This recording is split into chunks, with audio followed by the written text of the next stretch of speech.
ফরজ গোসলের সঠিক নিয়ম কি? ফরজ গোসলের সঠিক নিয়ম হলো প্রথমত 2 হাত কবজি পর্যন্ত ধুয়ে ফেলবেন, তারপর লজ্জাস্থান ধুয়ে ফেলবেন। লজ্জাস্থান ধুয়ে ফেলার পরে অজু করার নেই অজু করবেন। অবশ্য অজু করার নেই অজু করতে গিয়ে আপনার গড়গড়া এবং নাকে পানি বেশি করে ভিতরে প্রবেশ করাবেন। গড়গড়া এবং নাকে পানি ভিতরে বেশি করে প্রবেশ করাবেন।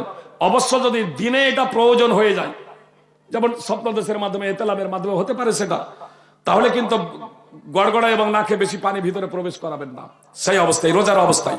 তাছাড়া গড়গড়া এবং নাকে ভিতরে পানি বেশি করে পানি প্রবেশ করাবেন। এক কথায় অজুর নেই অজু করবেন এবং তারপরে আপনার মাথা থেকে নিয়ে সমস্ত শরীরে পানি বহিয়ে দেবেন।